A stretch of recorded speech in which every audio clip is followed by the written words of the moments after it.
Hello everyone, my name is Balasubramanian. This is my fourth day of Technotype Freshers training. Here we have got a couple of questions as an assignment. Let's get started. First question is, what are all the different algorithms on which load balancer works? Please explain at least 3 algorithms with an example. First, let us understand what is the work of load balancer. Load balancer is used to manage and balance the load across all the servers on which the application is got hosted.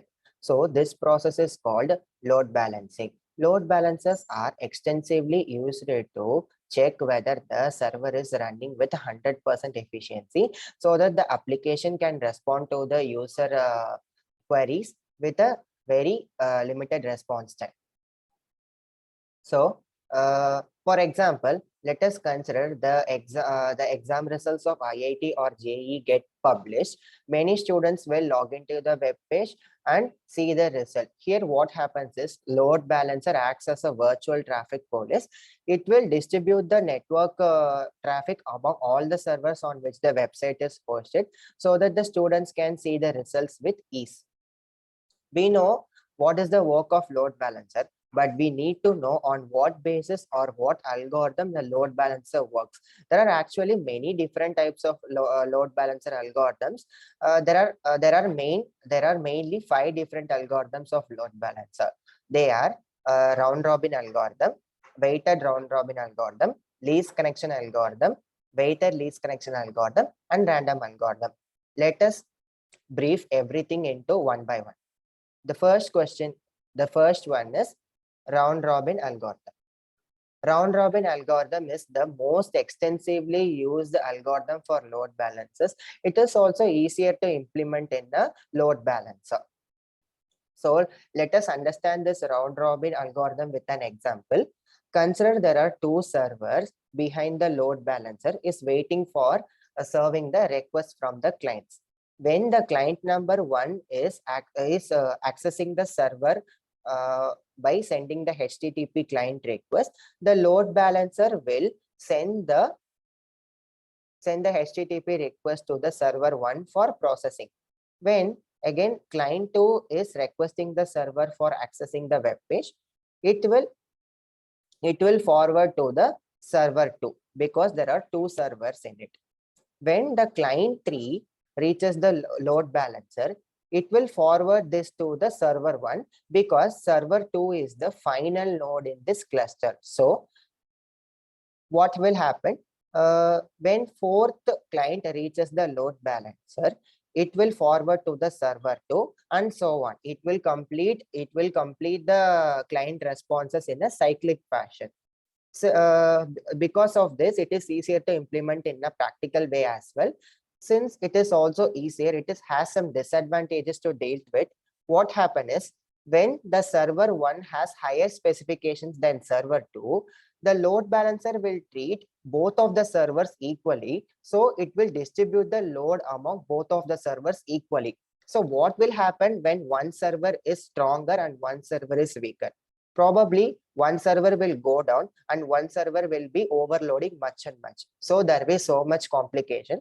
So to negotiate it, we are having a different algorithm called weighted round robin algorithm. Here, if the server 1 has higher specifications like CPU, GPU, RAM usage than server 1, we will assign a weight component to it. Here, the weight component we will be assigning weight is equal to 5 in server 1 and weight is equal to 1 in server 2.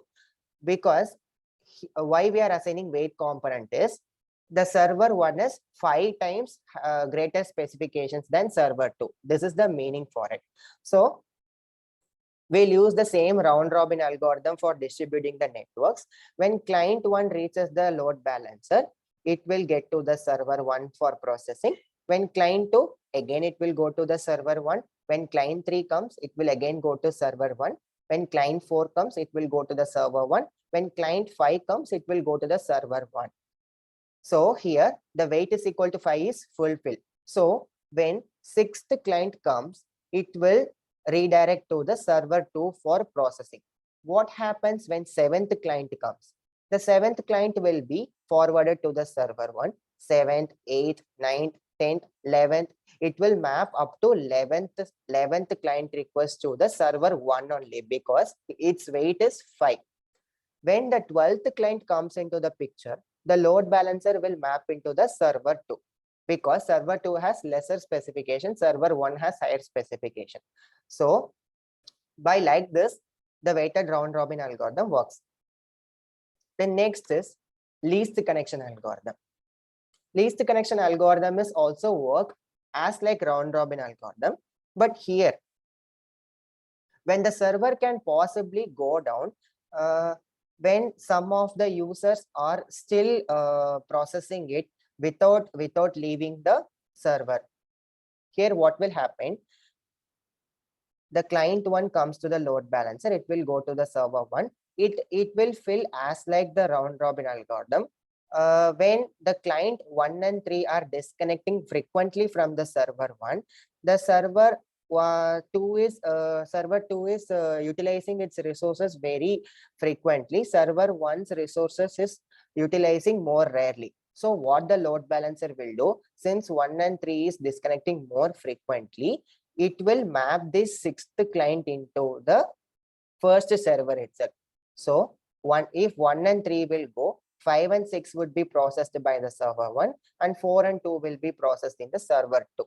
The next type is weighted least connection algorithm. Here it will work as like the least connection algorithm, but it will take the weighted component into the account. So using the weighted component as well as the least number of clients processing, the load balancer will map the client request to the server via this. The final is random algorithm.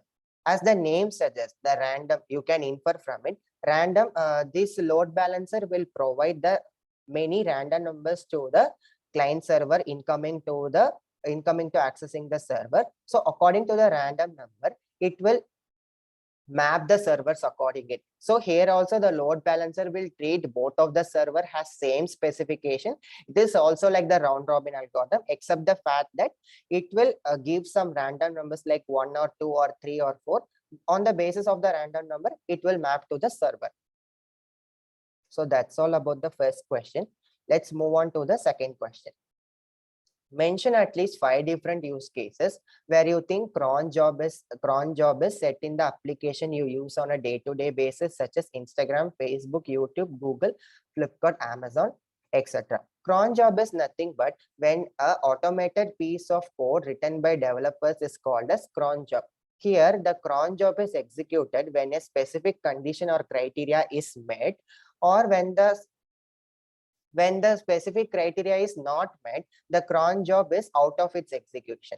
So we have, let us get into the real life applications of the use case problems. So the first one is Facebook and Instagram. Consider an Instagram influencer has million of followers. He or she has to check his page reach. He can also check he can obviously check using this cron job because there is an Instagram analytics page is there. The next one is story delete after 24 hours. When a user uploads a story, when an Instagram user uploads a story, it will delete after 24 hours. It is due to the cron job. When one Instagram user can also see the likes count analytics, how many likes he got for a certain amount of picture, how many comments, how many shares. Then the important part is the Instagram won't automatically upload your pictures or reels from the gallery. We should upload it. So that is also due to the cron job only. Next, we'll go for YouTube. YouTube, as we already know, when one person has a channel of millions of subscribers or even any 2 or 3 person subscribers, he can view the channel analytics, how much the video got reached to the subscribers or non-subscribers. He can view the channel analytics. Next, views increasing. Whenever we see a YouTube video, the views will be increasing, right?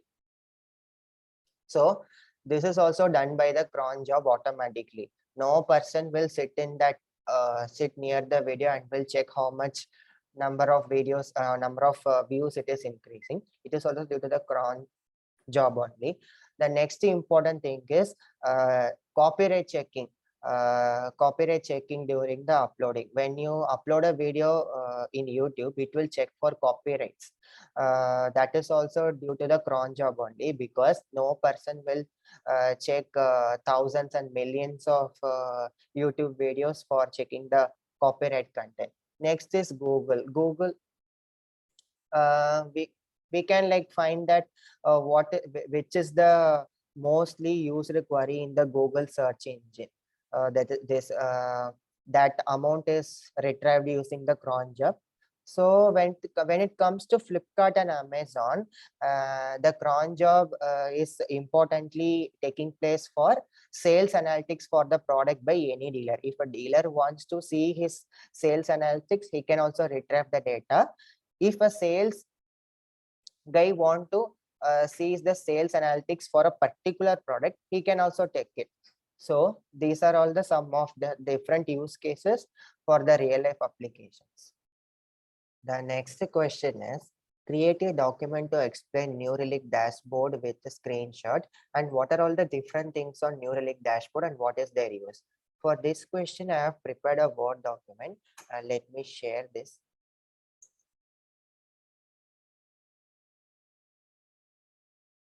So here, Neuralink dashboard. The Neuralink software is nothing but it will show the set of key performance metrics which will allow us to quickly monitor and determine the health of any software application. So the Neuralink software can be easily integrated to any of the software so that you can monitor and determine the health of the software.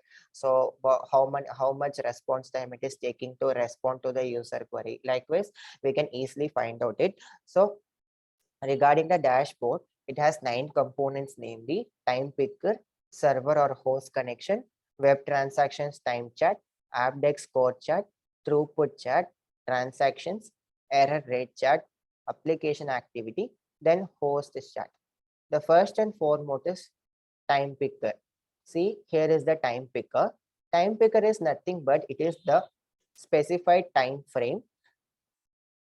It allows us to select the time concept which will be displayed on all the charts on the dashboard. These are the charts like web transaction time chart, AppDex score time chart.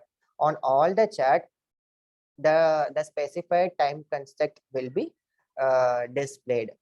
Here we will be having 30 minutes or 60 minutes or 1 hour, 3 hour charts, and also we can set any custom date for checking the app charts.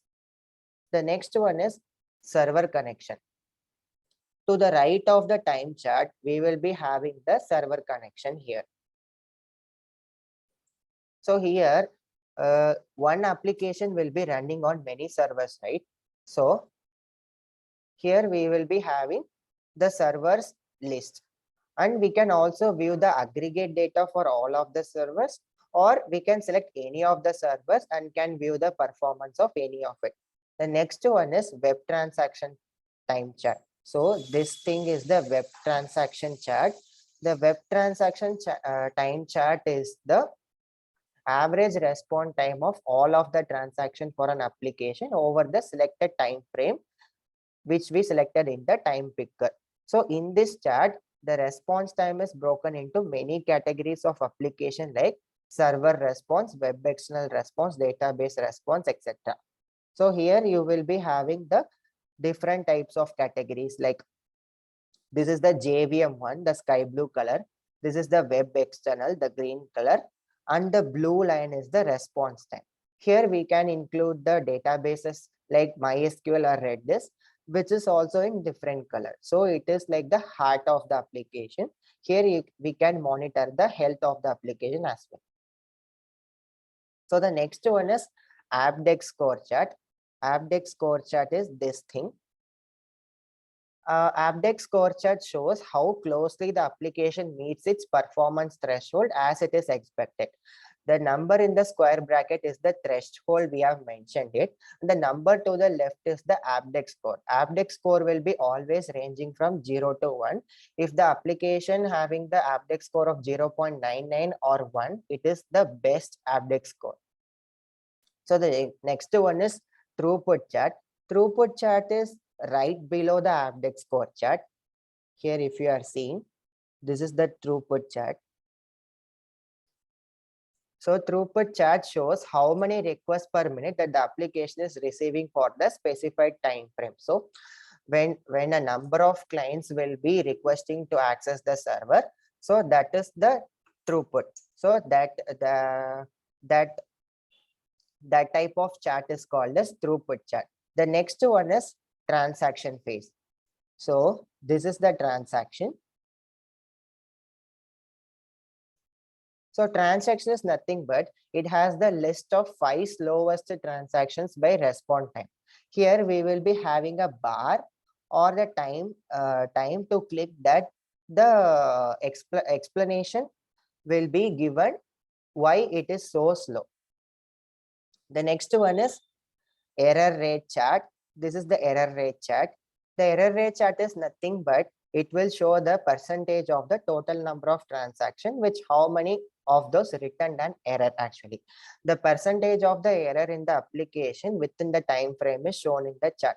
So here you will be having 0.000073.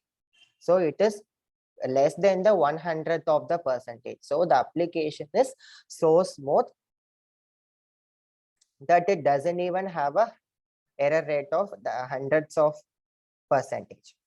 So the next one is application activity. This application activity feed shows us a list of notable events on the application. So this is the application activity. Here you having in progress and event log and filter. In progress having the activity of what are and all undergoing during the time frame. Event log is it is a reverse chronological order for the happening of events. It will log each and every event when any warning or something fishy happens in the website. Filter allow us to select some of the things to be shown in the event log. So that is the application activity feed. The next one is host chart. So this is called as the host chart.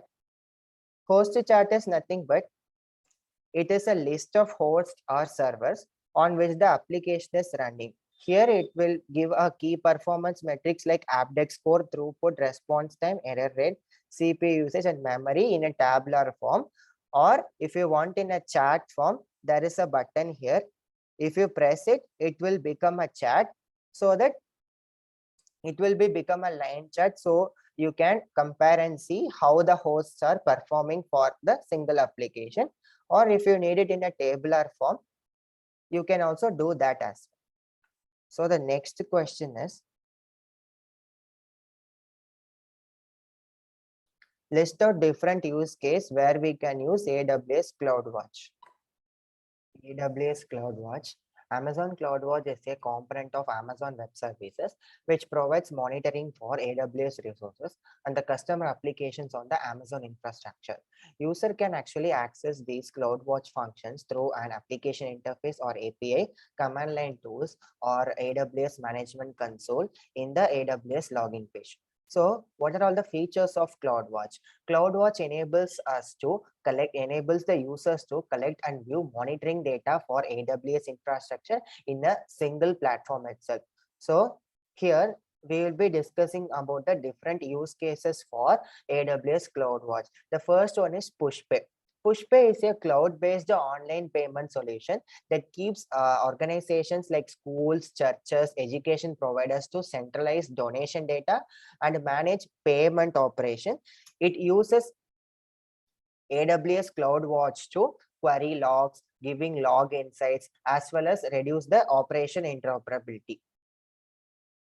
The next use case is Rackspace. Rackspace is a software which provides hybrid cloud-based services that enable business to run in their cloud in a private or public cloud. It uses Amazon Web Services CloudWatch agent to monitor their virtual machines. Since they are using the cloud-based services to run their clouds, it is very important to monitor their virtual machines, because if the virtual machines get down, the businesses which running in the virtual machines also will get down.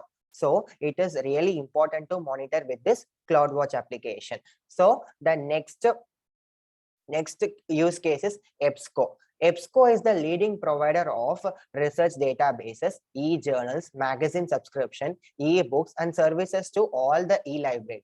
It uses Amazon CloudWatch Synthetics to simulate user journeys to monitor uptime availability of its applications, then proactively finding and identifying the issues in that application and easily debug them. So these are all the different use cases of Amazon CloudWatch. I hope my answers are helpful to you. Thank you so much for watching this video.